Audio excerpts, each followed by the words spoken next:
Petite minute pour bénir ton frère de gauche, de droite. Bénis ton frère. Une parole de bénédiction. Bénis ton frère. Merci de l'avoir fait. Maintenant, tu vas bénir ton frère à ma manière. Dis à ton frère, cette année, tu seras plus quoi? Vas-y, tu dis à ton frère, vas-y. Cette année, tu seras plus béni. Cette année, tu seras plus glorieux. Cette année. Merci. Pasteur, aidez-nous à reculer ça, s'il vous plaît. Reculer, ça va permettre aux gens de ne pas trop s'approcher. Merci Seigneur. Que l'Éternel vous bénisse abondamment.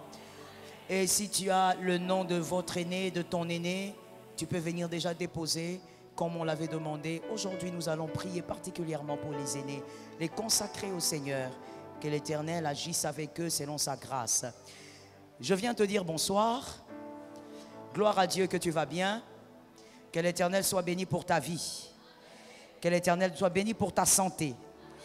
Gloire à Dieu. Nous sommes dans Famille Glorieuse et aujourd'hui nous sommes, au fait, la fois dernière, on était en train de parler des règnes sur lesquels un enfant de Dieu ou un couple chrétien devrait dominer. Et on avait parlé de ces règnes. Rapidement, vous pouvez les citer. Le premier règne, c'était le règne du diable. Mais quand vous le dites, dites-le fort, ou vous êtes en train d'hésiter. Le premier règne, c'était le règne du diable. Le deuxième règne, le règne de la chair. Merci. Le troisième règne, le règne du monde. Je ne vous entends pas bien. Soyez capable de me dire ce que de me faire entendre ce que vous dites. Le règne du monde. Quatrième règne, c'était le règne de la sorcellerie. Et en tant qu'enfant de Dieu, il faudrait dominer, régner, assujettir au fait ces trois pouvoirs, ces quatre pouvoirs. Vous devez dominer dessus. Et la fois dernière, on a expliqué, on a présenté quelques stratégies sorcellériques que les sorciers utilisaient pour déstabiliser un foyer chrétien. Que l'Éternel t'aide à vaincre le combat de la sorcellerie qui s'élève dans ta famille. C'est tombé sur toi. Que l'Éternel t'aide à vaincre les combats de la sorcellerie qui s'élève sur ton foyer. Marié ou pas marié, il faut dire Amen. Parce que vous d'ailleurs les célibataires, vous êtes en train de recevoir la grâce avant même d'y entrer. Aujourd'hui, nous commençons le chapitre 6. Le chapitre 6. Le chapitre 6, voici le titre, les destructeurs du couple. Les destructeurs du couple. Dans un couple d'enfants de Dieu, un couple chrétien, il y a beaucoup de pression. Il y a beaucoup de pression et de combat. On l'a dit la fois passée, c'est normal parce que le diable est focalisé sur ce couple. Dieu a beaucoup misé dans ce couple. Voilà pourquoi les couples d'enfants de Dieu sont généralement sous une grande pression et oppression diabolique. Les destructeurs des couples. Dis à ton frère que l'Éternel te délivre ce soir. J'ai entendu deux personnes. Dis à un autre qui peut mieux répondre que l'Éternel te délivre ce soir.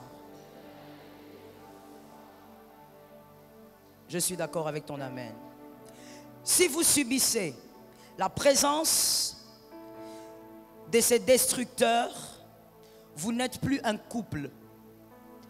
Je dis bien, si vous subissez la présence de ces destructeurs, vous n'êtes plus un couple. Vous avez été vidé de la substance qui fait de vous un couple. Il faut refuser de subir ce qu'on va présenter tout à l'heure. Sinon, vous n'êtes plus un couple. Vous serez simplement ensemble parce que vous avez des enfants et pour aussi la réputation. Mais vous avez déjà perdu la substance qui fait de vous un couple modèle selon Dieu. Selon le modèle divin, donc. Ces destructions font très souvent partie de la vie de plusieurs couples. Mais ça fait tellement partie de la vie que la plupart des couples ont oublié ou sont incapables de réaliser que ce n'est pas normal. Ce n'est pas normal de subir et de vivre dans ce genre de destruction. Que quelqu'un dise à son âme, ce qui est anormal doit s'arrêter. Il y a quelqu'un qui est en train de dormir, je ne sais pas, mais en tout cas, il n'a pas dit au temps où il fallait le dire. Que quelqu'un dise, ce qui est anormal doit s'arrêter. Merci. Nous démarrons le premier point. Le premier destructeur des couples. La chose qu'il faut éviter de subir. Dès que ça commence, refusez cela énergiquement. L'envie d'avoir un autre mari ou d'avoir une autre femme. L'envie. J'ai parlé ici de l'envie. Un désir qui monte en vous alors que vous êtes marié. Vous avez maintenant l'envie d'avoir un autre mari, d'avoir une autre femme. Cette envie, évidemment, va grandir. Toute envie négative qui naît en vous, que vous n'étouffez pas, finit par grandir. Cette envie va grandir. Et tellement qu'il va grandir, vous allez vous convaincre. Ou vous allez même créer votre monde. Au niveau de votre psychique, vous allez créer un monde là où vous vivez avec un autre homme et avec une autre femme, mais pas votre conjoint. Vous allez vous convaincre que celui que vous n'avez pas épousé était la meilleure personne à épouser. Généralement, ça arrive au couple quand les moments sont durs, quand il y a des difficultés, quand il y a des querelles, des mésententes. Vous allez vous convaincre que celui qui n'est pas votre femme, celle qui n'est pas votre femme, aurait dû être votre femme pour que vous soyez heureux. Vous allez vous convaincre qu'il fallait être avec celle qui n'est pas votre mari ou votre femme aujourd'hui. Vous allez travailler au fait, au niveau de votre pensée, pour vous dire que si vous êtes malheureux, c'est parce que vous avez épousé la mauvaise personne. Ou si vous avez des problèmes, c'est parce que vous avez épousé la mauvaise personne. Que quelqu'un dise, arrière de moi Satan.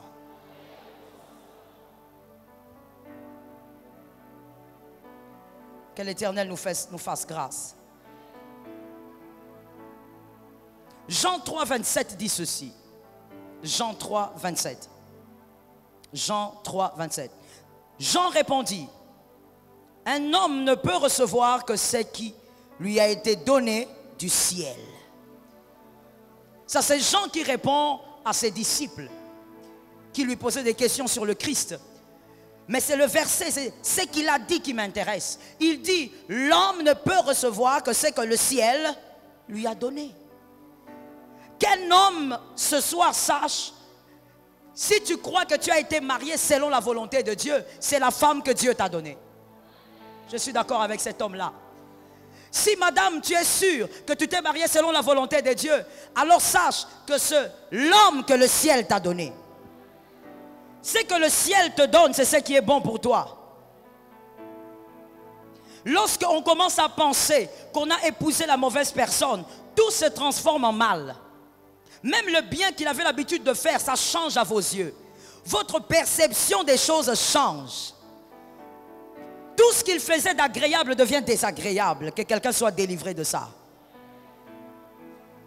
Vous ne verrez plus le bien qui sort de votre vis-à-vis. Lorsque vous verrez votre conjoint, pour vous, tout est mauvais. Parce que le problème, c'est quoi? Le problème n'est pas ce qu'il fait. Le problème, c'est plutôt là où il est. Vous vous dites que votre femme est au mauvais endroit. Votre mari est au mauvais endroit. Il ne fallait pas qu'il soit là. Il fallait que celui qui est dehors soit à sa place. Attention, ne vous convainquez jamais que ça aurait été mieux si c'était l'autre. Car cette pensée va vous voiler les yeux. Vous ne verrez plus les qualités de votre conjoint. Cette pensée va vous boucher les oreilles. Vous n'allez plus entendre les bonnes choses qui sortent de votre foyer. Que l'Éternel préserve ceux qui sont là. Que l'Éternel vous épargne du mal. Je disais que l'Éternel vous épargne du mal. Tu ne sais pas quel type d'esprit est en train de rôder autour de ton foyer. Je dis que l'Éternel te préserve du mal. Lorsque tu commences à croire qu'il faut changer de conjoint, que la fiancée là, ou mon ex aurait été meilleur ici. Mon bonheur dépend de mon ex. Voici le danger. Et il y a quelque chose d'étrange avec cette façon de penser. Suivez-moi très bien, s'il vous plaît. je voudrais aller tout doux sur ce point. Il y a quelque chose d'étrange sur ce point. Quand vous pensez qu'il fallait épouser l'autre femme, il fallait épouser l'autre monsieur, qu'est-ce qui vous garantit que cet autre-là correspond à vous? Rien du tout. Rien ne vous garantit que l'autre-là que vous voulez avoir correspond à votre personnalité. Vous créez, vous alimentez des envies. Vous souhaitez avoir une vie et vous pensez que vous serez heureux, mais vous n'avez aucune preuve que vous serez heureux. Parce que rien ne prouve que cet homme-là, votre ex, correspond à vous. C'est bien de préférer Rachel comme Jacob.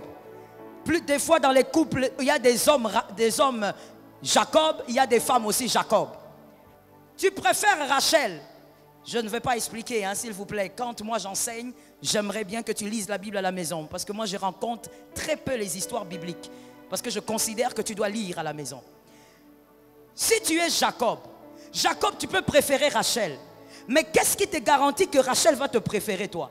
Généralement, les Rachel préfèrent les mandragores. Tu vas t'accrocher à Rachel. Tu vas dire c'est Rachel qui est belle. Moi je n'aime pas Léa. Léa est une erreur. Mais le problème c'est que Rachel elle aussi aime quelqu'un d'autre. Rachel aime autre chose. Rachel préfère les mandragores. Rachel ne préfère pas Jacob. La personne que tu préfères, au nom de Jésus, que l'Éternel t'ouvre les yeux. La personne que tu préfères à la place de ta femme, à la place de ton mari, il risque d'avoir un problème, le problème de Rachel. Peut-être que cette personne-là aussi préfère quelqu'un d'autre. La personne que tu préfères ne te préfère pas forcément. Il y a de fortes probabilités que celui que toi tu préfère aussi quelqu'un d'autre. Tu vas te retrouver dans un piège. Que le diable ne puisse pas siéger dans tes pensées. Les imperfections existent parce que nous devons nous y accommoder. Voilà pourquoi les imperfections existent. Voilà pourquoi tu n'es pas marié à l'ange Gabriel. Voilà pourquoi tu n'es pas marié à l'ange Michel. Tu es marié à quelqu'un qui est imparfait. Parce que tu dois t'accommoder à ces imperfections. Que quelqu'un dise accommoder. Que quelqu'un dise je dois m'accommoder. Apprenez à vivre dans le foyer, dans le couple, selon les principes de 4 P. Les principes de 4 P. Le premier principe est lequel? Maîtrisez les défauts de votre conjoint. Apprenez à les maîtriser. Connaissez-les bien. Que personne ne connaisse les défauts de votre conjoint plus que vous-même. Maîtrisez-les. Connaissez-les. Deuxième principe. Embellissez votre vie avec ses qualités. Après avoir compris les défauts de ton conjoint, embellis ta vie avec les qualités de ton conjoint. Parce qu'il n'est pas parfait, elle n'est pas parfaite, elle ne le sera jamais. Embellis ta vie avec ses qualités parce que toute personne a des qualités. Je bénis ceux qui ont dit Amen. Toute personne a des qualités, embellis ta vie avec ses qualités après avoir maîtrisé ses défauts. Troisièmement, apprenez à vivre avec certains défauts. Apprenez à vivre avec certains défauts, surtout si ça ne détruit pas votre ciel. Parce qu'il faut faire attention. Il y a des défauts auprès de certaines personnes qui détruisent même le royaume, qui détruisent ton ciel. N'accepte pas ça. Ne va pas en enfer à cause d'un mari. Ah bon? Il y a beaucoup de sorciers ce soir? Ne va pas en enfer à cause d'un mari. Ne va pas en enfer à cause d'une femme. Attention, il y a des défauts qui peuvent vous emmener en enfer. Ça, il ne faut pas supporter, il ne faut pas tolérer. Mais vivez, apprenez à vivre avec ces défauts qui ne détruisent pas votre ciel. Parce que la vérité, c'est quoi, mon frère? Jusqu'à ce que toi, tu mourras ou ta femme mourra, il y aura toujours des défauts en elle. Il y aura des défauts en lui. Tout ne partira pas. Le quatrième principe, le 4e P. Faites des reproches constructives. Faites des reproches constructifs et non destructeurs. J'en ai beaucoup parlé les fois dernières. Quand tu reproches une personne, que ce soit des reproches avec amour, que ce ne soit pas des reproches pour le détruire, que ce ne soit pas des reproches pour le blesser, mais reproches avec amour pour que ton mari s'améliore, que ta femme aussi s'améliore. Qui a dit Amen? Voilà comment tu dois apprendre à vivre. Et tu dois refuser de penser que le problème, c'est la personne que tu as épousée. Tu as épousé la mauvaise personne. Non, si tu as été marié selon la volonté de Dieu, tu n'as pas épousé la mauvaise personne. Tu as épousé simplement une personne avec des défauts. Comme tout le monde. Tu as épousé une personne faillible comme toi-même. Il faut apprendre à gérer ça. Mais ne laisse pas tes pensées avec ce type de sémence. Ne laisse pas ce genre de sémence croître en toi. Que tu arrives jusqu'à te dire, il fallait que j'épouse celui-là. Il fallait vraiment que j'épouse celui que j'ai raté. Laisse-moi dire ceci aux fiancés. Quand on est fiancé, on aime ce qu'on ne connaît pas. Même si vous faites 15 ans de fiançailles, lorsque vous êtes fiancé, vous aimez ce que vous ne connaissez pas. Mais lorsqu'on se marie, on apprend maintenant à connaître ce qu'on a aimé. C'est le mariage qui vous apprend à connaître cet homme-là, à connaître cette femme. Monsieur le fiancé, mademoiselle la fiancée, ce garçon-là, tu ne le connais pas. Cet homme, tu ne le connais pas. Cette femme, tu ne la connais pas. C'est dans le mariage que vous apprenez à connaître ce que vous avez aimé. Et donc, même celui que vous admirez, que vous n'avez pas épousé, en réalité, vous admirez ce que vous ne connaissez pas. Parce qu'on peut mieux connaître un homme, une femme, dans le mariage que quand on vit avec. Est-ce que quelqu'un m'entend? Non, nous avons fait 5 ans de copinage. Zéna, tu ne la connais pas. Nous avons fait 6 ans de copinage. Tu ne le connais pas. Le copinage, ce n'est pas le mariage. On a fait 10 ans de copinage. Prenez votre brevet de copinage, aventurier débauché. Mais tu ne le connais pas, tu ne la connais pas. C'est le mariage qui te permettra de connaître cet homme. Donc, laisse-moi te dire une chose que tu vas capter dans ton esprit et que tu vas dire à ton voisin. Ce que tu admires, tu ne le connais pas. Maman, pourquoi tu n'as pas dit? Il faut dire. Dis à ton voisin, ce que tu admires, tu ne le connais pas. Arrête d'admirer ça. Au nom de Jésus de Nazareth. Arrête d'admirer ça. C'est une réaction de gamin. C'est une réaction de gamine. Peut-être que tu t'es marié à 40 ans, mais dans la tête, tu es encore gamine. Tu es gamin. Arrête de te dire que c'est ce qui est dehors qui est bien. Ce qui est dedans est bien. Mais tu dois harmoniser avec ce qui est dedans. Je reprends pour les hommes de foi et pour les femmes intelligentes. Ce qui est dehors n'est pas meilleur que ce qui est dedans. Mais apprends à harmoniser avec ce qui est dedans. Est-ce que quelqu'un me capte? Que l'Éternel nous fasse grâce. Voici la deuxième destruction. La deuxième destruction. 2 visions de la vie dans un foyer. C'est très dangereux. Lorsque dans un foyer, il y a 2 visions de la vie, ce n'est plus un foyer, c'est autre chose qui est en train de se créer ou de se bâtir. C'est la mort du foyer. 2 visions dans un seul foyer. Ces 2 visions vont déstabiliser le foyer. Car tout foyer à l'image du Christ, à l'image du mariage entre Christ et l'Église, tout foyer doit avoir une seule vision. Que Dieu te soutienne. Et la vision est présentée par le Père. Qui a dit Amen? La vision est présentée par l'homme, les chefs. Voilà pourquoi, dans l'éducation, je pense qu'il faut bien serrer l'éducation des garçons. Parce que c'est lui qui sera chef demain d'une famille. La vision est donnée par le chef, par le père, par le mari. Et la femme, elle travaille la vision, elle trouve les outils pour permettre que cette vision se réalise. Est-ce que quelqu'un m'entend? La femme est comme celle qui prend la vision et qui l'introduit dans un four, qui commence à préparer la vision pour la réalisation. Je vais le dire simplement pour quelqu'un qui est distrait. Le chef amène la vision et la femme amène la visibilité de la vision. Est-ce que quelqu'un m'entend? Voilà pourquoi dans un mariage, l'homme ne doit pas être la femme ne doit pas être l'homme. C'est la confusion. Et vous serez incapable d'avoir une vision. Maintenant, laisse-moi parler un peu de la vision. La vision du couple n'est pas d'acheter une maison. Ça, ce n'est pas la vision d'un couple.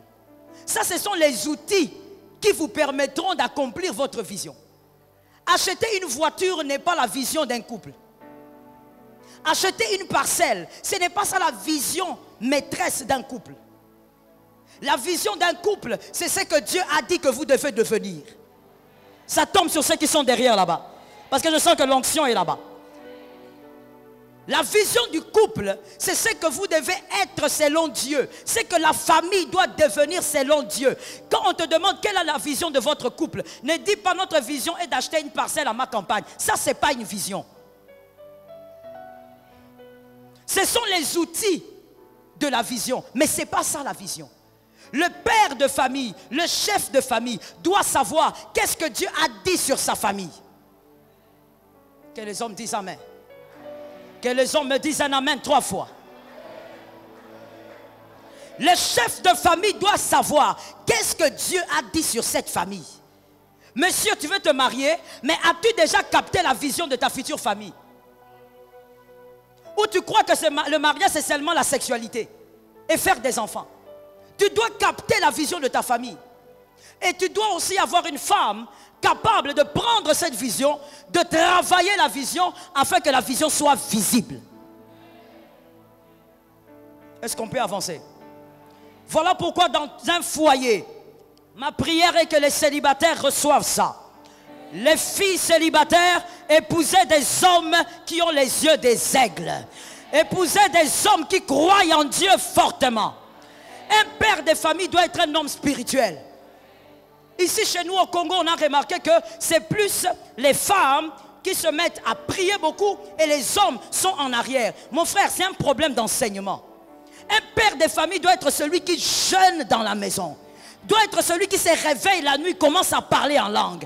Un père de famille doit capter les informations spirituelles sur sa famille. Ça tombe sur quelqu'un qui est quelque part. Un père de famille n'est pas celui qui mange seulement les gros morceaux de poulet. Un père de famille, c'est celui qui a la vision de la famille. Quand il faut prier, il ne carbure pas comme je t'ai vu carburer ici. Il carbure en prière parce qu'il est spirituel, il est connecté aux choses de Dieu. Ça tombe sur toi. Un père de famille n'est pas celui qui est là, assis, en train d'attendre et de dire à sa femme, va prier pour moi, intercède pour moi. Un père de famille doit avoir la vision. Lorsque le ciel s'ouvre, il doit voir. Je parle. Je parle. Est-ce que je peux? Jean-Baptiste, quand il est né, ou quand il a été conçu, on vient d'abord chez son père, n'est-ce pas? On parle à son père qui s'appelait qui? On parle à Zacharie. On dit à Zacharie, voici la vision, voici ce qui doit arriver. C'est Zacharie qui a entendu. Avant sa femme, c'est lui qui a reçu. Mais à un moment donné, on ferme à Zacharie la bouche. Parce qu'il n'a pas cru. Mais la femme reste avec la bouche alors qu'elle n'a pas entendu en premier. C'est-à-dire que Zacharie, même si tu as la bouche fermée, ce n'est pas un problème. Ce n'est pas toi qui travailles la vision. Toi, tu as entendu. Mais celle qui doit travailler la vision, la bouche doit rester ouverte. Parce qu'elle doit parler, travailler, prophétiser. Tu ne peux pas être un père de famille, mais toi, tu es père de famille, les oreilles sont bouchées. Tu n'entends rien. Tu dis à ta femme, va prier pour nous. Dieu entend les femmes. Qui t'a dit des choses comme ça? Des choses fabriquées, made in Congo. Qui t'a dit ça? Tu pousses ta femme, va, toi prie pour nous. Ce n'est pas ce que la Bible présente. Un père doit être un homme de prière. Je veux que les hommes disent amen, que ça tombe sur eux. Un père doit être un homme de jeûne. Un père doit être un homme consacré. Sois mal à l'aise quand ta femme jeûne plus que toi. Sois mal à l'aise. Parce que toi, tu dois entendre. Et la femme va parler pour concrétiser la vision. Que l'Éternel soit avec nous. Vous verrez que dans Genèse 22, 15 à 17, j'ai besoin de ce verset placé. Genèse 22, 15 à 17. Vous verrez que dans ce passage-là, quelque chose arrive. Abraham a capté quelque chose. Et lorsqu'Abraham capte, que quelqu'un m'entende bien, Abraham a capté de la part de Dieu le sacrifice. Il a compris que c'était ce que Dieu voulait pour sa famille. Abraham monte avec les sacrifices, ce n'était pas Sarah. Quelqu'un peut dire, mais pourquoi on n'a pas dit à Sarah? Elle est certainement émotive, elle allait refuser. C'est l'homme qui capte la vision, ce n'est pas la femme. Abraham est monté avec Isaac. Arrivé là-bas, la Bible révèle que Abraham voulait sacrifier Isaac. Mais à un moment donné, l'ange apparaît. Et l'ange parle. Et voici ce qui est dit au verset 16. Je le jure par moi-même, parole de l'Éternel, parce que tu as fait cela et que tu n'as pas refusé ton fils, ton unique. Je te bénirai et je te multiplierai. Je multiplierai ta postérité comme les étoiles du ciel et comme le sable qui est sur le bord de la mer. Et ta postérité possédera la porte de... Ça tombe sur toi. Tu vois, bien aimé, que là, celui qui a reçu la vision est monté avec l'enfant. Il a voulu sacrifier, Dieu est venu. Dieu est en train de bénir. Or, Abraham avait déjà la bénédiction de Genèse 12. Est-ce que vous vous rappelez? De Genèse 12, 2, Abraham avait déjà la bénédiction. Dieu lui avait déjà dit, si tu sors, je te bénirai, je ferai, je ferai. Mais Dieu vient encore parler pourquoi? Lorsque le visionnaire d'une famille capte la vision et qu'il est capable de bien la capter, la mère a été capable de manifester cette vision aux yeux de tout le monde. Dieu va amplifier la grandeur et la bénédiction de la famille. Un père qui est incapable de capter la vision est en train de freiner la bénédiction d'une famille. Est-ce que quelqu'un m'entend? Dans ce récit, regarde là où Sarah a joué un rôle. Parce qu'il y a peut-être quelqu'un qui ne voit pas là où Sarah a joué un rôle. Pas seulement par le fait qu'elle a fait un enfant. C'est au-delà de ça. Dieu donne à Abraham la vision. Il deviendra grand par la descendance. Sarah et lui, évidemment, font un enfant. Mais ici, dans ce récit, on nous dit qu'Isaac est monté sur l'autel dans l'obéissance. Isaac n'a pas discuté. Isaac n'a pas résisté. Qui a vu? Isaac ne s'est pas débattu. Isaac, on lui dit monte, Isaac monte. Alors que c'est un jeune homme qui sait qu'on veut le tuer. L'obéissance provient de l'éducation qu'a donnée une mère. Que celui qui a dit Amen, l'Éternel lui accorde cela pour ses enfants. Sarah, elle a travaillé l'éducation d'Isaac au point où lorsqu'Abraham fait monter l'enfant, l'enfant reste sur l'autel. Laisse-moi ouvrir une parenthèse. Est-ce que je peux ouvrir? L'éducation provient de la mère.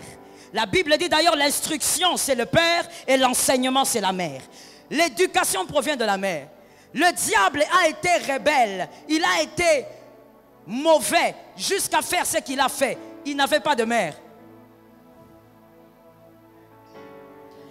Lorsque quelqu'un n'a pas été éduqué par sa mère par rapport à l'obéissance, il est susceptible d'être un rebelle.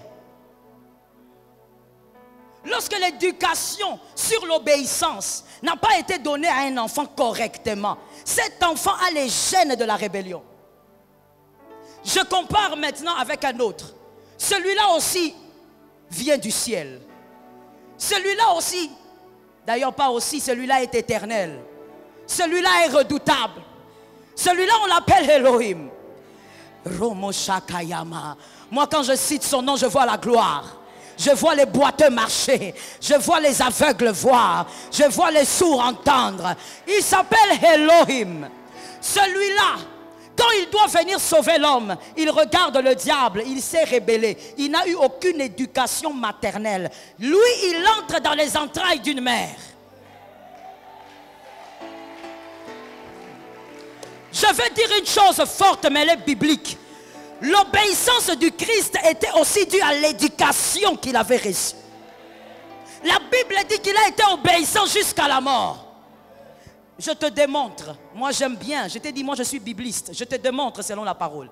Jésus grandit, Jésus va aux noces. Arrivé aux noces, sa mère dit, Jésus il manque du vin. Jésus dit, ce n'est pas mon heure, femme. Qu'est-ce qu'il y a entre toi et moi? Ce n'est pas le temps pour moi, je n'ai pas encore commencé. Et la femme qui regarde, elle va chez les autres et dit, faites tout. Faites tout ce qu'il vous dira, c'est-à-dire quoi? La mère savait que son fils était obéissant. Elle était sûre par rapport à l'éducation qu'elle avait communiquée. Et quand elle est partie, Jésus est venu. Il dit, allez, remplissez les jarres.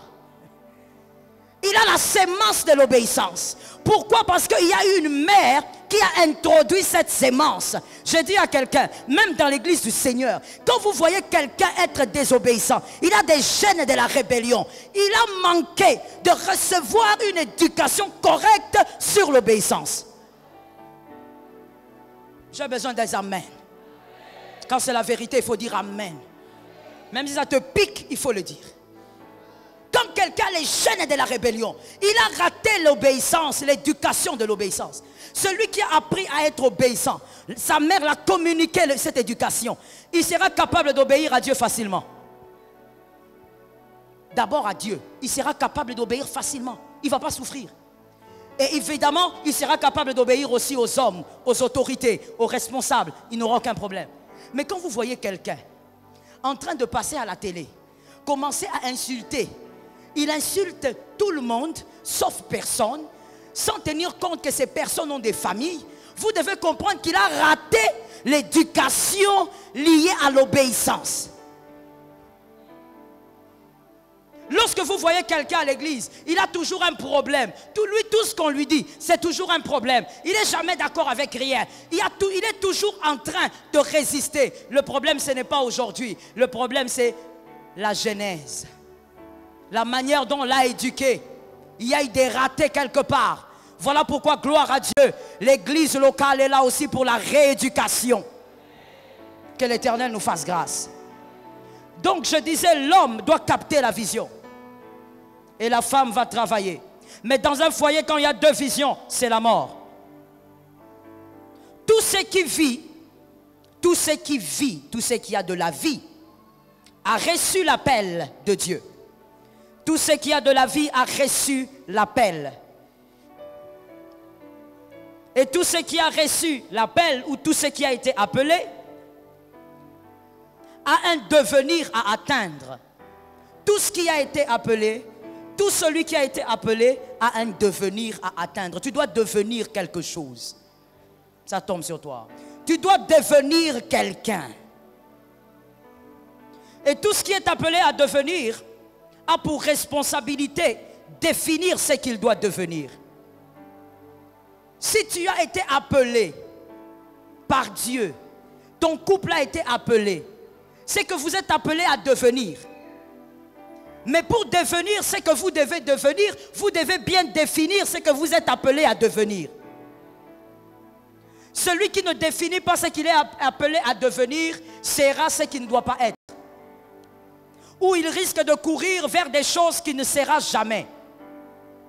Ça, c'est un grand risque dans la vie. Ne prenez pas ce genre de risque. Celui qui sait ce qu'il est appelé à devenir saura ce qu'il ne sera jamais. Des fois, il y a des gens qui se battent avec certaines choses dans la vie parce que tu ne sais pas ce que tu es appelé à devenir. Tu perds ton temps dans une mauvaise persévérance. Que quelqu'un me dise mauvaise persévérance. Toute persévérance n'est pas bonne, mon frère.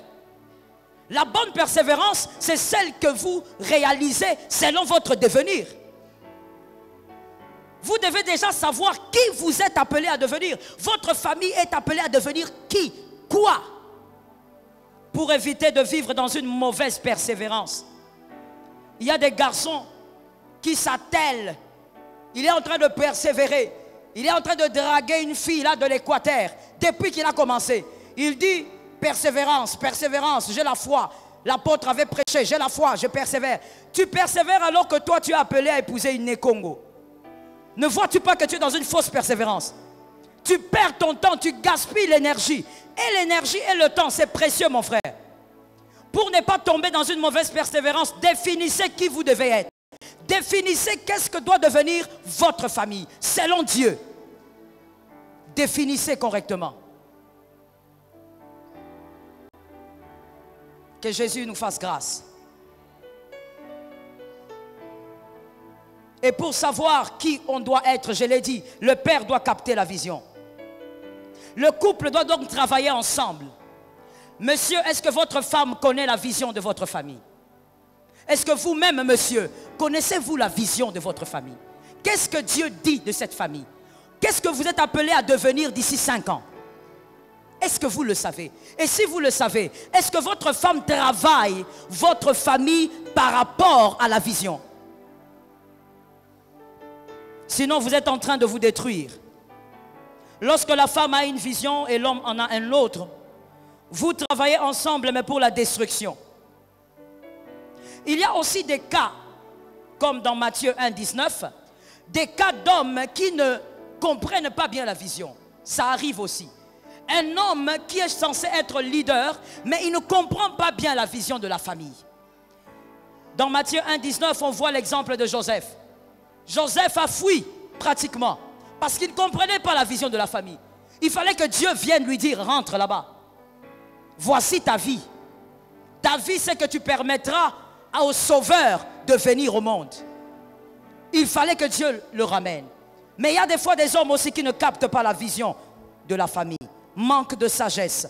Voilà pourquoi j'ai dit, les hommes doivent être des personnes de prière. Celui qui a dit Amen est visité. Il y a une chose que la femme doit éviter lorsqu'elle est dans ce cas-là. Lorsque l'homme ne comprend pas la vision, l'homme ne capte rien parce qu'il est loin des choses de Dieu, mais que la femme a capté la vision. La femme doit éviter d'insister parce que si elle insiste, l'homme va se sentir pétrifié. Et toute femme équilibrée doit éviter de mettre son mari dans une situation où il se sent pétrifié. Ça va créer des querelles, ça va créer des problèmes et ça va vous séparer.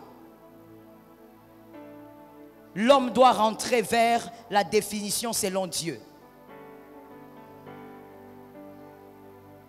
Que l'Éternel soutienne celui qui est à côté de toi.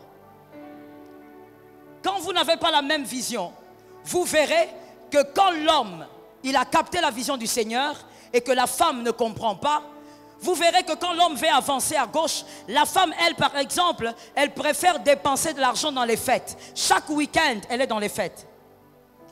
Au lieu de comprendre la vision et de travailler selon la vision, d'économiser donc, parce qu'aucune vision terrestre n'est réalisable sans finance. Vous avez besoin d'argent. Mais si la femme ne comprend pas la vision, elle sera tout le temps dans les fêtes, tout le temps en train de dépenser, tout le temps en train de perdre son temps dans les salons de coiffure, parce qu'elle ne comprend pas la vision. Elle dilapide de l'argent au lieu de gérer cet argent pour la réalisation de la vision. Lorsque la femme ne comprend pas la vision, elle sera là en train de dilapider même la nourriture dans la maison. Elle veut aider tout le monde à n'importe quel moment. Écoute-moi très bien. Si tu veux être un bon gestionnaire et bien gérer vos finances, vous devez aider tout le monde, mais avec une bonne gérance. On n'aide pas tout le monde n'importe quand. Ou, je veux le dire autrement, on n'aide pas tout le monde tout le temps. On aide tout le monde avec gérance. Mais quand vous n'avez pas la même vision, vous serez en train de dilapider l'argent à gauche. L'autre aussi est en train de dilapider de son côté. Un désordre total. Que le Seigneur nous épargne. Que quelqu'un dise à son âme que le Seigneur me soutienne. On a vu aussi certaines choses. Lorsqu'on n'a pas la même vision dans le foyer, l'homme veut vivre au Congo, la femme veut vivre en Chine. J'ai vu des foyers se séparer, se briser à cause de ça. Juste ça. La femme ne veut pas être ici. L'homme veut être ici. La femme, elle veut être à Matadi Parce que là-bas, c'est là qu'il y a toute sa famille. Tout le clan est là-bas. Elle aime vivre dans l'ambiance familiale. Alors elle veut rentrer là-bas. Mais l'homme dit, moi Dieu m'a dit qu'on doit être à Kinshasa. Et le mariage se brise. Au lieu de divorcer, marie-toi bien. Ceux qui sont au-dessus, vous m'avez suivi? Au lieu de divorcer, marie-toi bien. Choisis bien. Voilà pourquoi je dis que les célibataires, vous êtes chanceux. Vous avez la grâce d'écouter ce que les autres n'ont pas pu entendre. Au lieu de divorcer, de prendre quelqu'un qui n'aura jamais la même vision que toi, marie-toi bien, regarde bien. Vois bien avec qui tu t'engages. Lorsqu'il y a deux visions différentes, c'est le chaos total. Vous allez parler avec l'homme. L'homme vous dit, ce qui est important dans la famille, c'est faire ceci. La femme vous dira, non, non, non. Ce qui est important pour notre famille, c'est que les enfants fassent plutôt cela. Deux visions n'amènent nulle part. Que le Seigneur vous préserve. Le troisième point, la troisième destruction, je crois que je vais m'arrêter là pour ce soir. La troisième destruction. La troisième destruction, c'est l'esprit de compétition.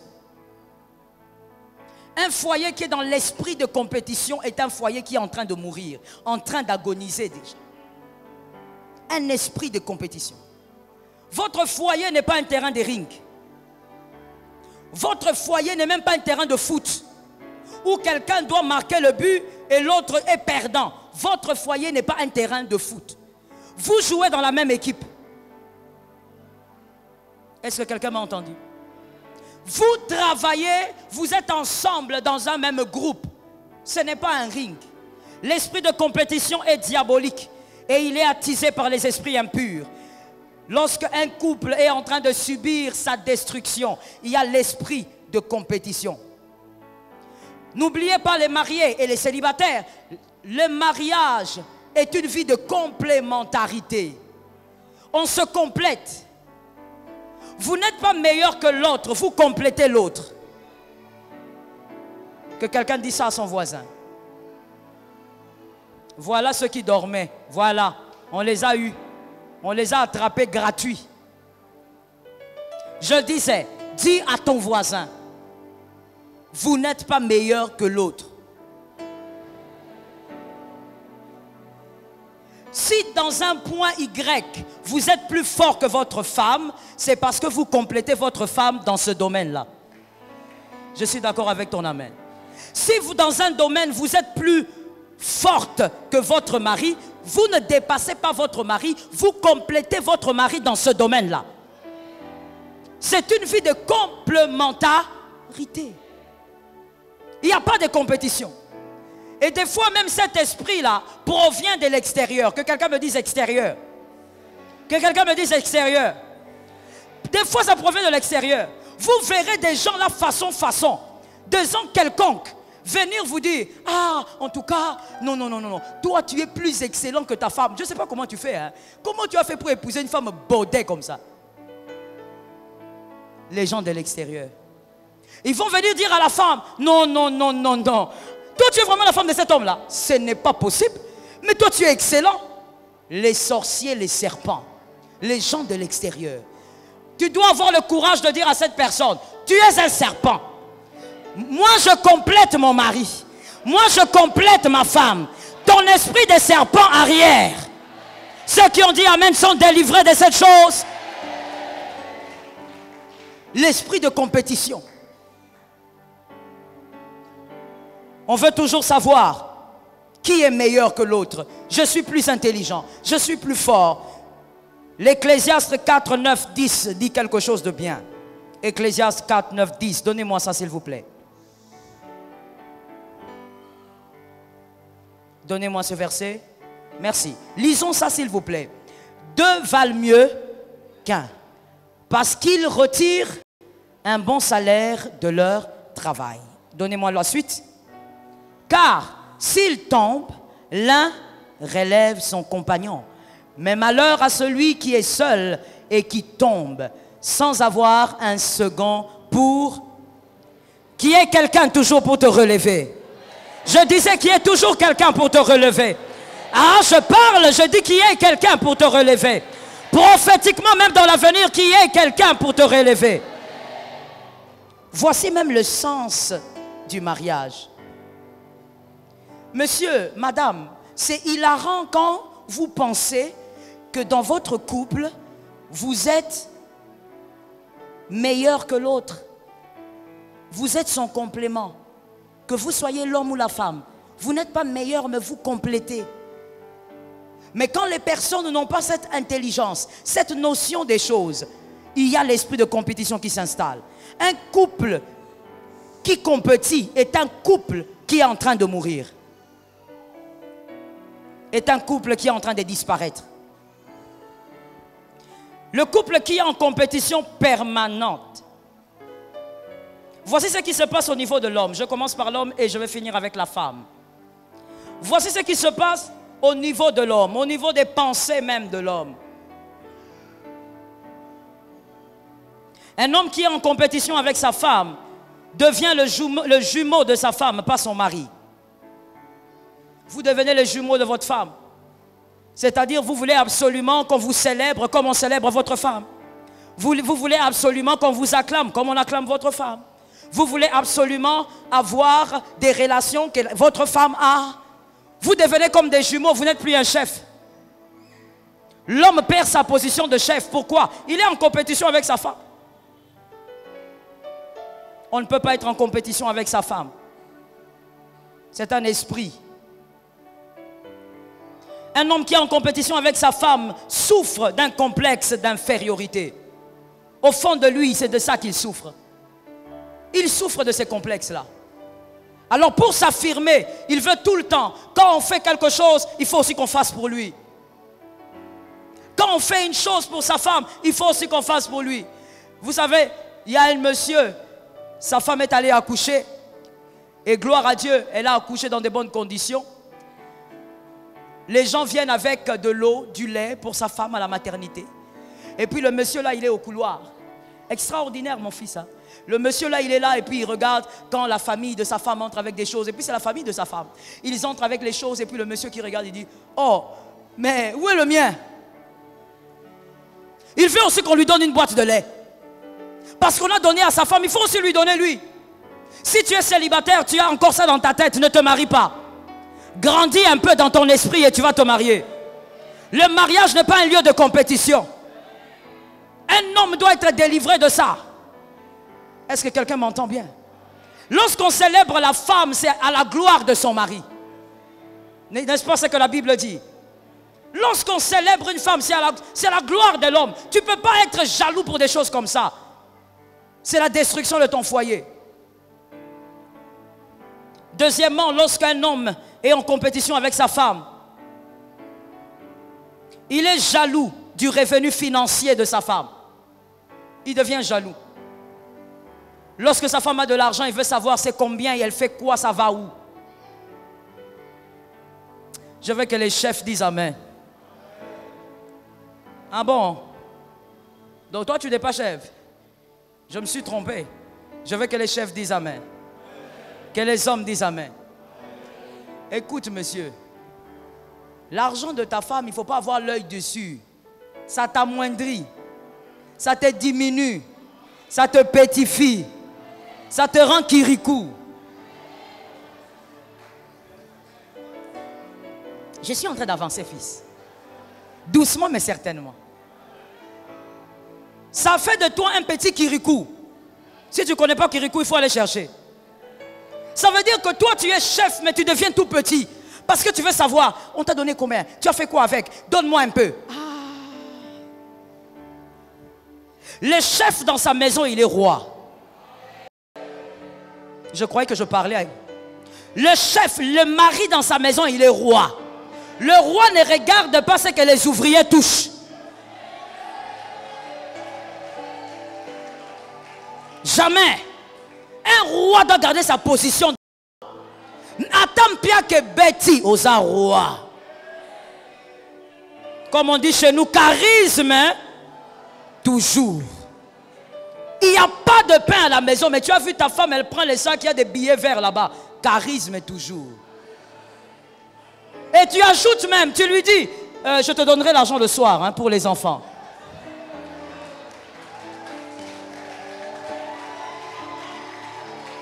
Le roi doit rester roi. Je t'assure mon frère. Je t'assure mon frère. Quand un roi perd, il perd son mysticisme. C'est un grand problème dans le foyer. La femme va se sentir tellement au-dessus que la femme va commencer à te dominer. Le roi ne doit pas perdre son mystère. Il doit rester mystère. Est-ce que quelqu'un m'entend bien? Même quand la femme a son argent là, tu regardes, toi ce que tu peux faire c'est quoi? En tant que chef, tu peux seulement l'aider, tu l'orientes. Avec cet argent tu vas faire comment? Bon, moi je te conseille de faire ceci, mais c'est comme tu veux. Est-ce que quelqu'un entend? Tu ne dois pas te pétrifier à cause des finances. Que le manque d'argent ne te diminue pas. Garde ta position de chef. Garde ta position de leader. Garde ta position, tu es la tête d'une famille. Lorsque tu perds cette position, bien aimé, l'argent fait beaucoup de choses. Hein? L'argent là, c'est pas pour rien qu'on appelle ça maman. L'amour de l'argent là, c'est dangereux. L'argent c'est dangereux, c'est un pouvoir. L'argent quand ça entre dans la poche d'un homme, même la démarche change. N'est-ce pas mon fils? La démarche change. Il commence à marcher comme un cancrélat. Donc tu ne comprends pas. Oh, c'est pas le frère que j'ai toujours vu ici. C'est lui. Mais le problème c'est que dans la poche il y a un $100. Ça change la démarche. Même le français change. Il te disait d'habitude bonjour. Maintenant c'est bonjour. Parce qu'il y a l'argent. La femme aussi, quand elle touche l'argent, il y a toujours quelque chose qui grandit. Elle sent qu'elle est en train de se réaliser. Il y a quelque chose qui naît en elle, mon frère, c'est une évidence. Même si ta femme, elle est archibishop, c'est une évidence. Il y a une chose qui commence à naître. Elle se sent aussi quelqu'un parce qu'elle arrive à se réaliser. Surtout si ce n'est pas l'argent de son mari. Elle sent qu'elle est en train de se réaliser. Alors une femme comme ça, elle a besoin qu'un homme la baisse un peu. La garde un peu dans le niveau. Je suis en train de dire à un homme, garde un peu ta femme au niveau. Je n'ai pas entendu. Je dis garde ta femme au niveau. La femme a été tirée d'où? J'aime bien ta vitesse. La femme a été tirée d'où? Elle a été tirée de la côte, elle n'a pas été tirée de la tête. Alors qu'à la tête, il y a aussi des os. Tu dois la garder ici, elle ne doit pas être ici. La femme ne doit pas être ici, elle doit être à côté. C'est là qu'elle a été tirée. Quand la clé, vous ne voulez pas mettre la clé dans la serrure, vous voulez mettre sur le poignet, la porte ne s'ouvre pas. Gardez la clé au niveau de la serrure. La femme est la clé, gardez-la au niveau d'où elle a été tirée. À cause de la pauvreté ou à cause du manque, ne va pas te faire diminuer comme ça. Un roi, même quand il est en guerre, il reste roi. Pourquoi Saül a perdu la gloire? Parce que pendant qu'il y avait Goliath qui parlait, il avait oublié qu'il était roi. Il s'est diminué. David est venu prendre la royauté. Quand tu es roi, tu es chef dans une famille, reste chef. Il ne faut pas être là en train de demander, l'argent là, j'ai vu ta maman, elle t'a donné une enveloppe. Monte, ouvre, ouvre. Tu es là en train de demander, il y a combien dans ton compte bancaire? Il y a combien? Montre, montre. Tu n'as même pas besoin de ça. Garde ta position. Que cet esprit de compétition quitte ton esprit. Lorsqu'un homme souffre de cet esprit de compétition, vous verrez que sa jalousie va augmenter. Une jalousie inutile, une jalousie des fois même stérile. Il est jaloux pour tout et pour un rien. Lorsqu'il voit sa femme au téléphone, c'est avec qui tu parles? Lorsqu'il voit sa femme passer comme ça, tu t'es maquillé comme ça pour qui? Tu es là, non? Sois délivré. Lorsqu'il voit sa femme s'habiller, pourquoi tu t'habilles comme ça? Tu vas où? Qui t'attend à la porte? Mon frère, tu n'es pas sûr de toi. Un homme qui est sûr de lui, il n'a pas peur. Même s'il prend sa femme, il la met là au milieu de 10 000 hommes, il est calme. Il ne va même pas regarder ce qui s'est passé parce qu'il est sûr de lui. Il est sûr de son épouse. Je dis à un homme, l'esprit de comparaison crée une jalousie inutile. Sors de là au nom de Jésus. Un homme qui souffre de l'esprit de compétition. Vous allez constater qu'il devient même violent. Il y a certains même qui vont vers la violence physique. Il devient violent. La plupart des hommes qui sont violents, qui agressent leurs femmes physiquement, En réalité, ce sont des hommes qui se sentent pétrifiés. Ce sont des hommes qui se sentent diminués. Mais il veut l'exprimer avec la seule force qu'il a. C'est-à-dire les coups, les gifles et autres. Un homme qui bat sa femme, c'est un homme petit d'esprit. Quelqu'un entend? J'ai besoin de parler, de dire quelque chose. Est-ce que je peux lancer la chose?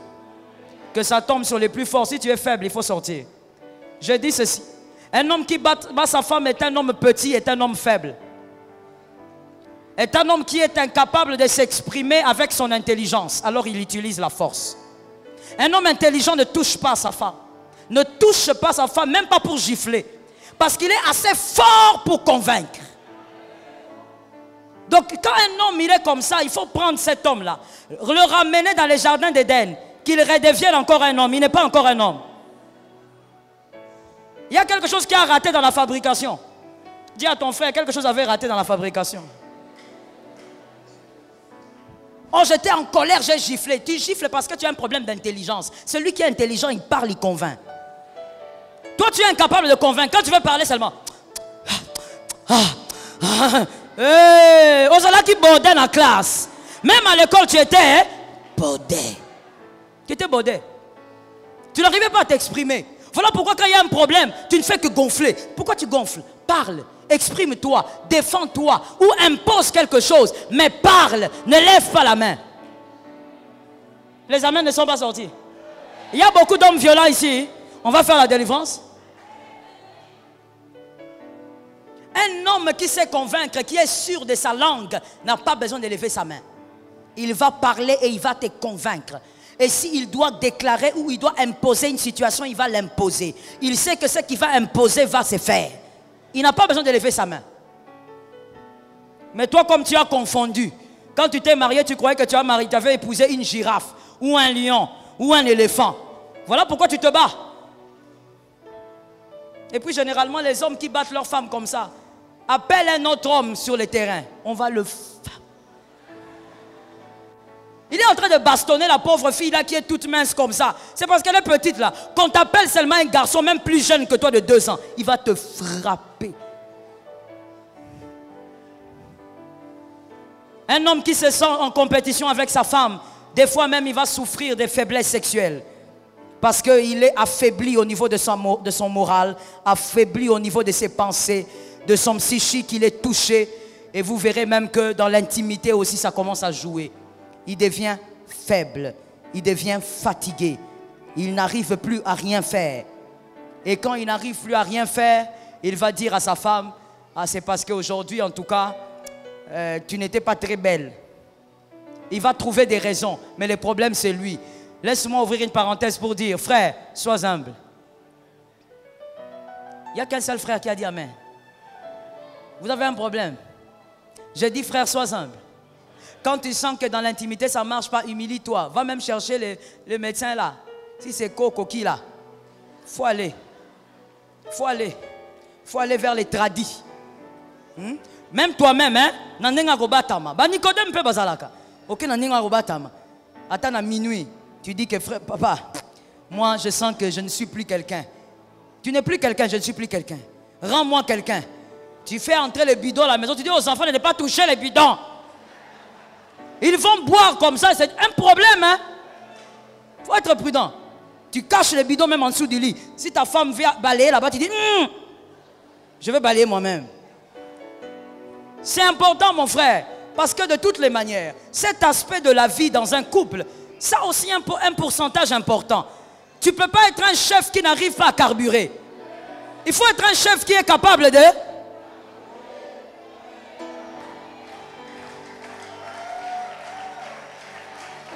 Je suis en train d'enseigner, non? Dans l'enseignement, il n'y a pas de problème avec tout ça là. Il faut être capable de carburer quand tu es chef. C'est pas que tu es chef depuis que tu es là. On te regarde, tu es là. Papa, des fois même la maman va dire, il y a des enfants ici, hein, je vais coder. Des fois même maman va regarder et dire, papa, kitana. Parce que tu carbures pas. Tu es seulement là. Et ce qui est encore pire, au lieu de réaliser que tu n'as pas carburé, toi-même tu dis, en tout cas c'était bien aujourd'hui, hein. Qu'est-ce qui était bien? C'était pas bien. Et la femme aussi, comme elle ne veut pas te blesser, oui, C'était bien. Yo, si au monde, moi, si c'était bien. Elle a un visage fâché, triste comme ça. Quand c'était bien, la femme elle-même, elle sera en train de sourire. Mais toi, on te dit c'était bien. Elle est là. C'était bien. Mais chérie, tu ne vas pas dormir? Non, non, je veux regarder Novelas. Le problème, c'est quoi? Pourquoi elle va regarder Novelas? Elle est déçue. Donc, elle se déstresse un peu. Frère, si tu es chef, tu es marié, je ne parle pas aux célibataires. Les mariés, tu dois carburer. Ça fait partie du couple. Est-ce que quelqu'un m'a entendu? L'heure est passée, je donne les derniers points sur l'homme. Le vendredi prochain, on va parler de la femme.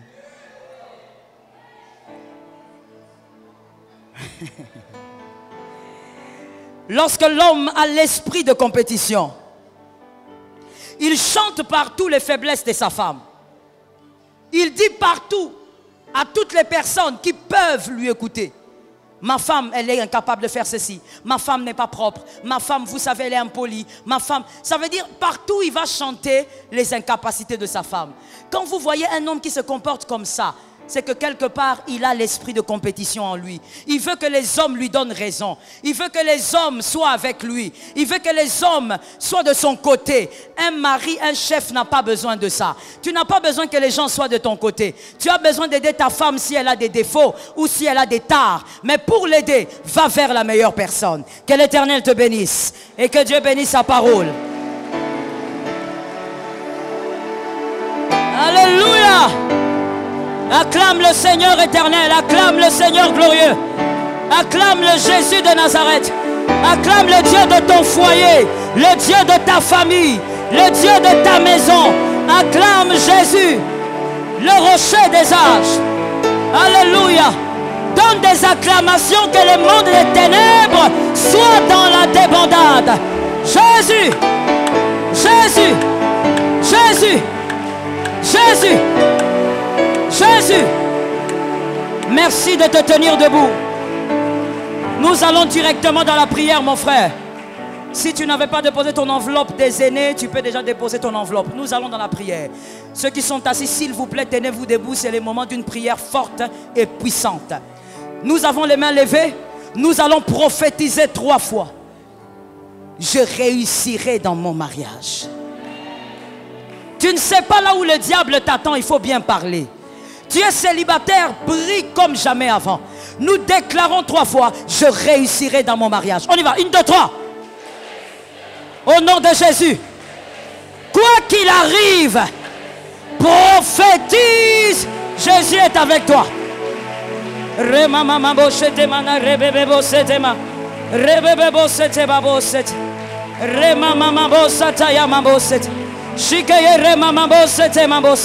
Saint-Esprit, le Dieu de grâce, le Dieu de vie, esprit de puissance, esprit de victoire, change la vie de cette femme. Agis au-delà de ce qu'elle attend. Manifeste-toi, Père. Accomplis des choses glorieuses dans sa vie. Le Dieu des miracles brise le joug. Le Dieu des miracles impose ta volonté. Le Dieu des miracles change sa vie.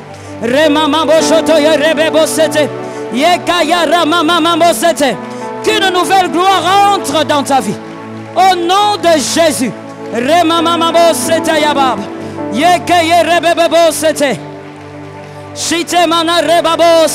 Au nom de Jésus, par l'autorité du Saint-Esprit, au nom de celui qui est vivant, que le joug soit brisé, que le joug soit détruit, que le joug soit renversé. Au nom puissant de celui qui est éternel, nous prophétisons au nom de Jésus que toute réclamation soit détruite. Au nom de Jésus, que toute réclamation soit annulée. Au nom de Jésus, que les alliances soient brisées. Remambo Shotoya, Rikaya Mambosa, Remamama Shite, Rekeye Mambos, Shite Mana Rebabo, Yimene Remambosa, Shikeye Remambosate. Au nom de Jésus, au nom de Jésus, la grâce, la grâce, la grâce, l'œuvre du Seigneur, l'œuvre du Seigneur, l'œuvre du Seigneur, l'œuvre de celui qui est vivant, l'œuvre de celui qui est puissant, l'œuvre de celui qui est redoutable, l'œuvre de Dieu dans ta vie. Rekeyemosata. Romoshite. Au nom de Jésus. L'œuvre de Dieu en toi. Merci Seigneur. Lève tes mains s'il te plaît. Nous allons prophétiser que ce qui a été arrêté contre ta famille, ton foyer soit détruit. Ce qui a été arrêté par le monde des ténèbres contre ta famille, ton foyer soit détruit. Je compte sur toi pour déverser une onction. Je prophétise et tu dis, je détruis ces choses au nom de Jésus. Les pièges du diable. Je ne t'entends pas. Le piège du diable. Les calculs du diable. Les décrets du diable. Les prophéties du diable. Les paroles méchantes. Les pièges dans le futur. Les rituels sataniques. Prophétise maintenant. Commence à détruire systématiquement. Commence à détruire systématiquement.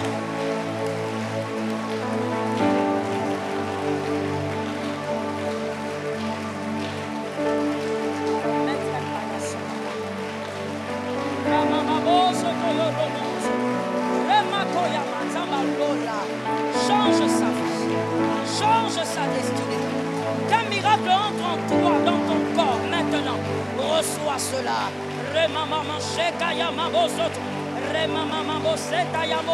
Que les choses changent dans ta vie.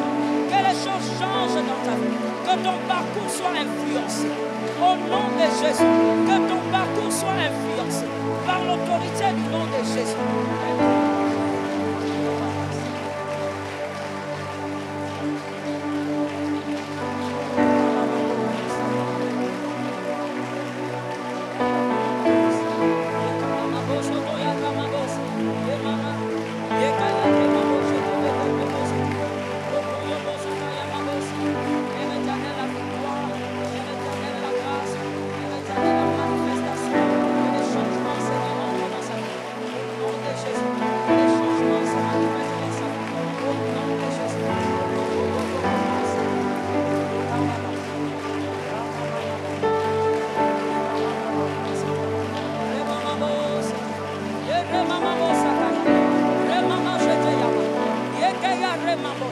Que l'Éternel aiguise ta vie.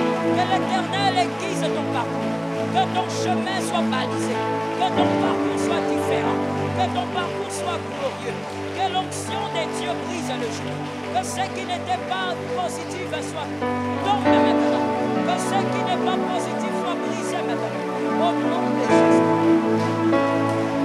Merci Saint-Esprit. Lève tes mains s'il te plaît. Ceux qui sont dessus, s'il vous plaît, levez bien vos mains. Quand tu lèves tes mains, il y a quelque chose que tu prends venant du ciel. Nous allons maintenant déclarer au nom de Jésus que ceux qui travaillent contre moi soient déstabilisés au nom de Jésus. Tout ce qui travaille contre toi sera renversé ce soir. Qui est d'accord avec moi? Tout ce qui travaille contre ton foyer, ta famille sera renversé. Nous prophétisons 7 fois. Tout ce qui travaille contre moi est renversé au nom de Jésus. On y va. 1, 2, 3. Je ne t'entends pas. 2. Un peu plus de foi. 4. 5. 6. Plus de foi. 7. Rama ma ma ma ma ma. Rama ma ma ma. Roma mache. Rekayama. Shotaya. C'était mabo. Nazokweisa. Au nom de Jésus, je renverse. Par l'autorité du nom de Jésus. Par l'autorité du nom de Jésus. Par l'autorité du nom de Jésus. Accélère. Accélère en prière. J'aime ta foi, mon frère. Remaboseta. Rekayamabo. Ce qui est contre toi est renversé ce soir.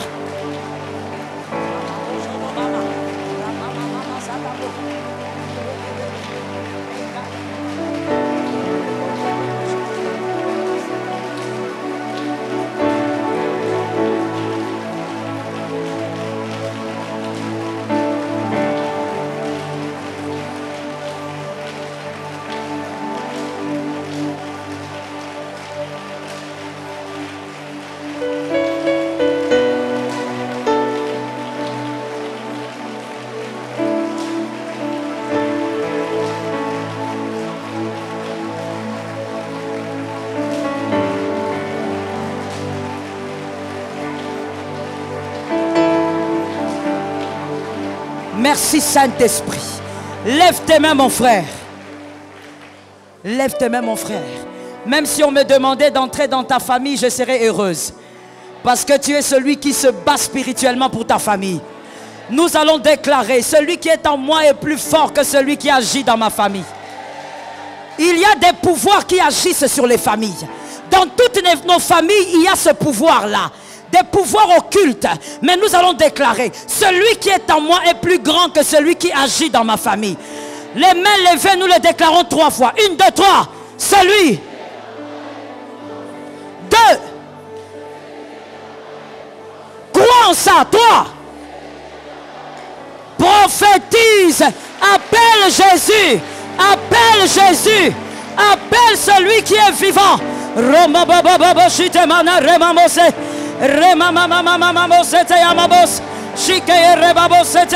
Appelle Elohim. Appelle Elohim. Appelle Jésus.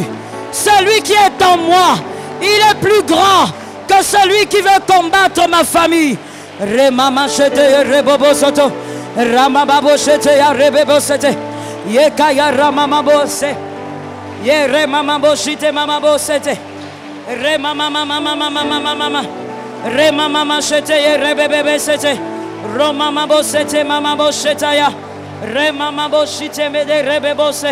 Shike mana rebabo sete mama basa. Shoro bobo sete mama bo. Rama mabo shite ke ye bebe. Ye mana rebabo se. Yakaya mama. Yakaya mama. Yakaya rabase. Au nom de Jésus, celui qui est en moi est plus grand. Celui qui est en moi est plus fort. Celui qui est en moi est plus puissant. Celui qui est en moi est redoutable. Il est plus fort que celui qui agit négativement dans ma famille. J'ai ramassé Yemanabo, Shikemabo, Remasata, au nom de Jésus. Merci Seigneur. Lève tes mains s'il te plaît. Il est aussi un feu dévorant. Je suis d'accord avec toi. On va envoyer le feu. Nous allons déclarer le feu sur tout ce qui crie contre nous. Nous allons déclarer le feu sur toute ordonnance qui est signée contre nous. Je prophétise et tu dis feu. À la dernière fois, tu accélères. Au nom de Jésus. Au nom de Jésus. Sur les ordonnances sataniques, les plans diaboliques, les calculs occultes, les manigances diaboliques, les rituels sataniques, les calebasses diaboliques. Au nom de Jésus. Ramamamamamamama. Robobobobobobosa. Shike mama. Fire! Fire!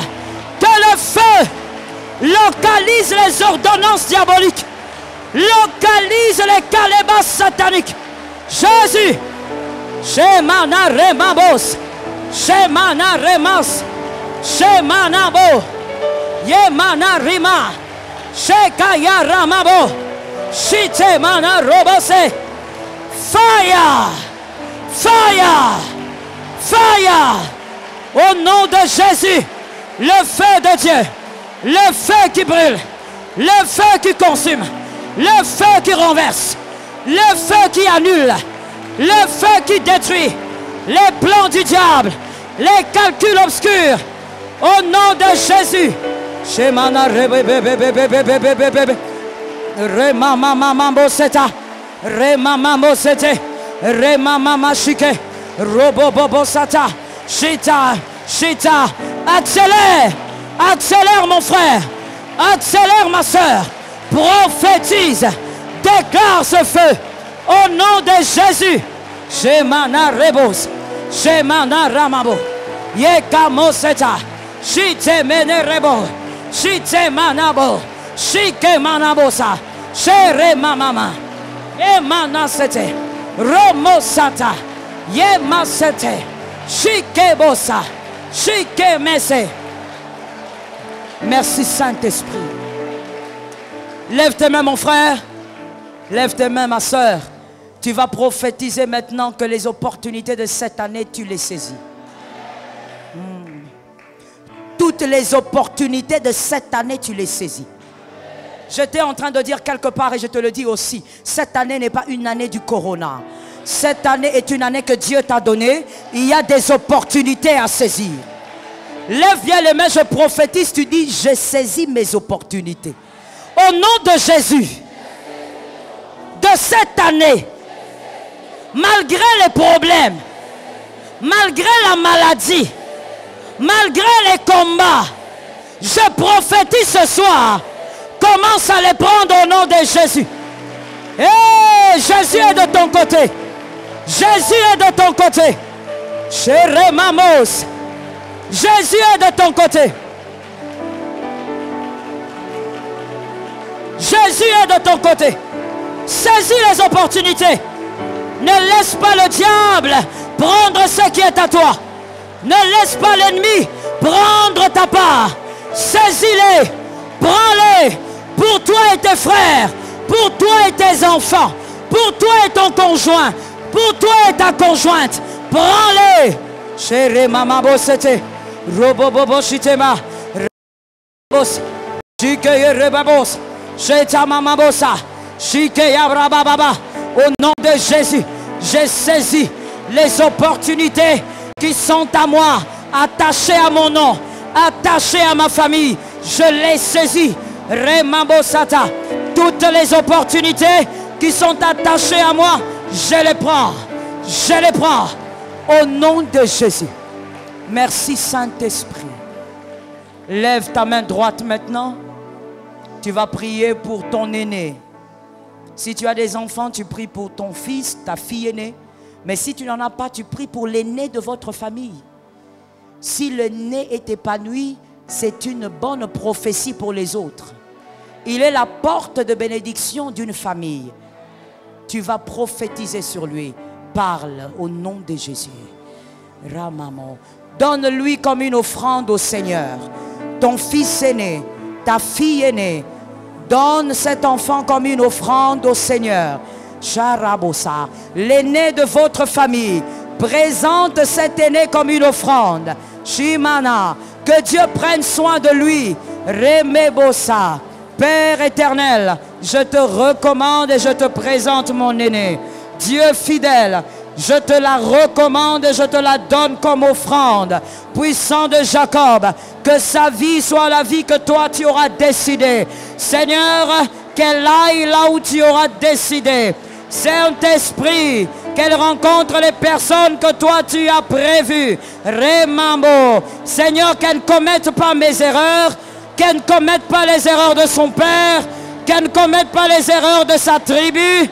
Mais Jésus, que mon aîné soit une personne mise à part. Cheremosta, Rimambose, Père éternel, que mon aîné soit une personne mise à côté. Seigneur, je te la donne. Rekemabosa, Chite menere, Sekayamo, qu'elle te serve. Saint-Esprit, que sa vie soit pour toi, qu'elle te serve, qu'elle t'aime, que sa vie soit consacrée à toi. Jésus, Remabosa, Shinama, un modèle dans sa génération, une référence dans sa génération. Bakemostaya, Père, qu'elle arrive à finir ses avec succès, avec excellence, au nom de Jésus. Remambosea, partout où elle ira, qu'elle aille de gloire en gloire, de grâce en grâce, de victoire en victoire, de puissance en puissance, de miracle en miracle. Au nom de Jésus, je brise la malédiction de la famille paternelle, de la famille maternelle. Je brise cette malédiction. Au nom de Jésus, je te donne, Seigneur. Je te présente, Seigneur. Je te l'offre, Seigneur. Mon aîné, Remosheta, Rekeyamos, Chitemamos, Shemanabo. Au nom de Jésus. Merci, Saint-Esprit. Maintenant, bien-aimé, je t'accorde l'opportunité de prier pour ta vie, pour ta famille, pour ton foyer. Il y a des problèmes que personne ne connaît, tu es le seul à le connaître. Profites-en maintenant pour prier. Parle, ne sois pas assis. Sois debout, reste debout. Reste debout, tu n'as pas besoin d'être à genoux. Parle, parle, parle, parle. Saint-Esprit, Pendant que tu parles, je déclare au nom de Jésus que ta prière soit exaucée par la grâce de Dieu.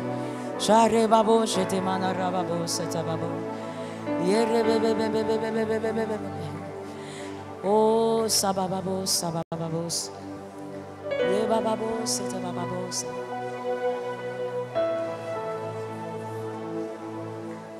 Jebababos, sabababos. Recommande ton sort à l'Éternel. Jésus est capable. Alléluia. Jésus. Romosa, le Dieu de mon parcours. Jésus. Le Dieu de mon histoire.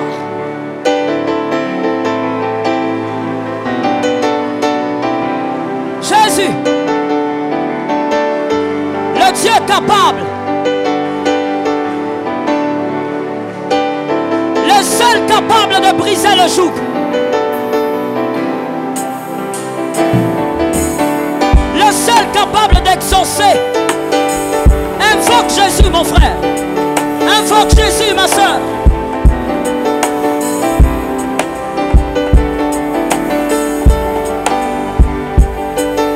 Le Dieu des mystères. Le Dieu qui est capable de répondre par le feu.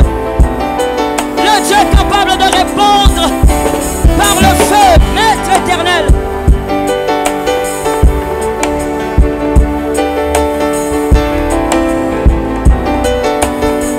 Merci Seigneur. Mets tes mains quelque part, je veux parler. Si dans ta famille il y a un joug, et ce joug dit que toi tu ne vas pas te marier au temps de Dieu, je prophétise d'abord sur les célibataires. Au nom de Jésus de Nazareth, que ce joug se brise ce soir. Que ce joug tombe ce soir. Marie-toi au temps de Dieu. Homme comme femme, marie-toi au temps de Dieu. Que tout ce que le diable avait déclaré et décrété dans ta famille, au nom puissant de Jésus, je te sors de cette déclaration-là. Je te sors de cet enclos-là. Ramoshtai. Je te sors de l'enclos des paroles de condamnation. Je te sors de l'enclos des paroles de méchanceté. Je te sors de l'enclos d'un célibat diabolique. À partir de ce soir, au nom de Jésus, tu te maries au temps de Dieu.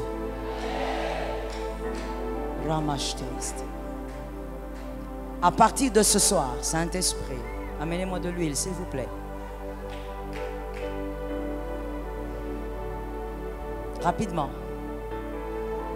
À partir de ce soir, au nom puissant de Jésus, le joug qui était en train de te réclamer et de te retenir, te lâche maintenant. Amenez l'huile rapidement. Je demande cette huile-là, je ne le vois pas.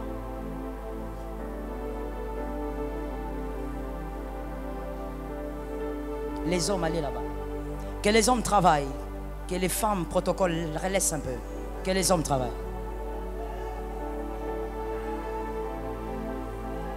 Le joug tombe maintenant. Je vois des jougs sur certaines jambes.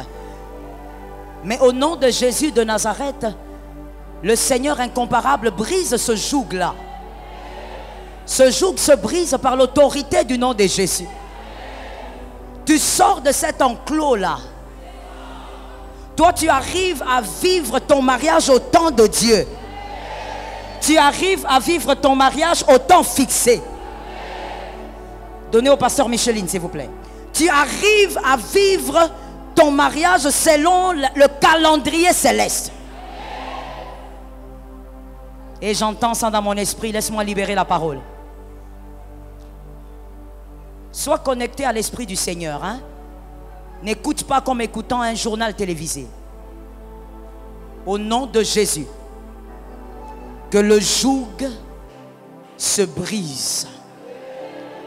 J'appelle sur ta vie l'horloge céleste. J'appelle sur ta vie l'horloge de Dieu. J'appelle sur ta vie l'horloge de Dieu. Entre dans l'horloge du Seigneur. Que ta vie fonctionne selon l'horloge des dieux. Par l'autorité du Saint-Esprit, je le déclare sur toi. Saint-Esprit. Il y a des personnes qui sont arrêtées par un pouvoir de sorcellerie. Je veux déclarer et prophétiser. Certains même sont venus ce soir, mais ce pouvoir de la sorcellerie de famille dit, même si elle va là-bas, rien ne changera. Le diable est un menteur, Jésus est vainqueur. Je déclare au nom de Jésus, si dans ta vie il y a un freinage sorcellérique, au nom puissant de Jésus, je déclare que toi tu sors de ce système. Tu sors de ce système. Tu sors de ce système.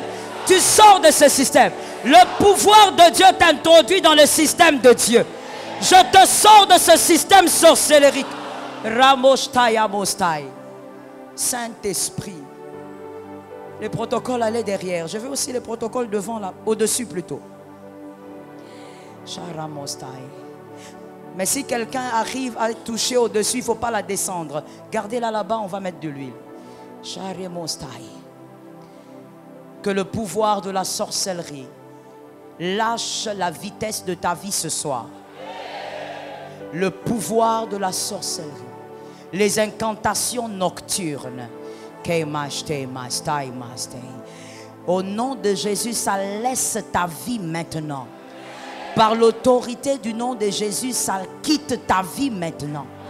Libéré de cette vaine manière de vivre. Délivré de cette vaine manière de vivre. Sauvé par le sang de Jésus de cette vaine manière de vivre. Saint-Esprit, ton système de réussite ne dépendra pas de la famille paternelle. Ne dépendra pas de la famille maternelle. Ton système de réussite dépendra de l'horloge de Dieu. Je déclare au nom de Jésus que tu entres dans le système de réussite du Seigneur. Réussis selon Dieu. Avance selon Dieu. Possède selon Dieu.